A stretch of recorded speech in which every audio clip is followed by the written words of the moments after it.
साथियों, हमारी आज की कहानी है सबसे ज्यादा सुखी कौन। एक बार एक भिखारी किसी किसान के घर भीख मांगने गया। किसान की स्त्री घर में थी।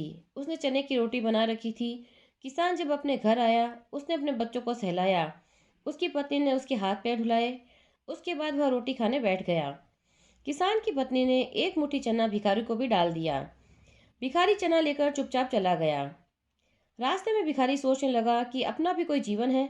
दिन भर कुत्ते की तरह मांगते फिरते हैं, फिर स्वयं बनाना पड़ता है। इस किसान को देखो, कितना सुंदर घर है। घर में पत्नी है, बच्चे हैं, अपने आप अन्न पैदा करता है और बच्चों के साथ प्रेम से बैठकर भोजन करता है। वास्तव में सुखी तो यह किसान है। इधर वह किसान रोटी खाते खाते अपनी स्त्री से कहने लगा, अपना बैल बहुत बूढ़ा हो गया है, अब वह किसी तरह काम नहीं देता। यदि कहीं से कुछ रुपयों का इंतजाम हो जाए तो इस साल का काम चले। कल सुबह मैं महाजन के पास जाऊंगा, कुछ गहना गिरवी रखकर वह हमें ब्याज पर रुपए दे देगा। अगली सुबह वह मतीराम महाजन के पास गया।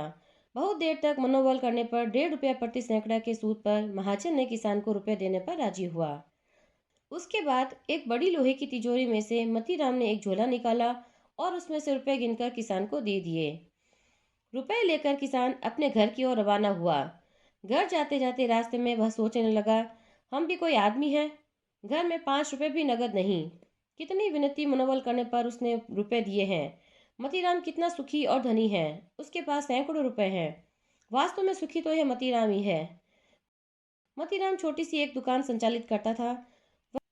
वह शहर की बड़ी दुकान से कपड़े ले आता था और उसे अपनी दुकान पर बेचता था। अगले दिन मतीराम शहर कपड़े लेने गया। वहां पर उसने सेठ ताराचंद की दुकान से कपड़ा लिया। वह वहां बैठा ही था कि इतनी देर में कई टेलीग्राम आए। कोई बंबई से था, कोई बेंगलोर से। किसी में लिखा था 5 लाख का मुनाफा हुआ, किसी में 10 लाख का मुनाफा होने का जिक्र था।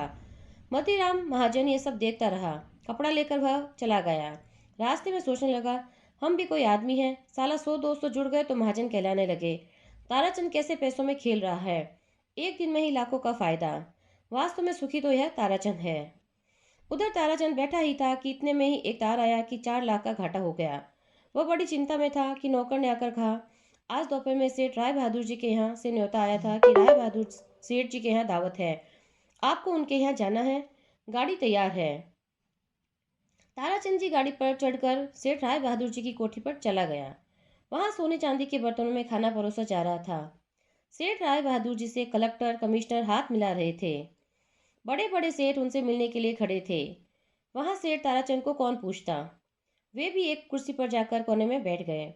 लाट साहब आए, राय बहादुर जी से हाथ मिलाया, उनके साथ खाना नाश्ता हुआ और वो चले गए।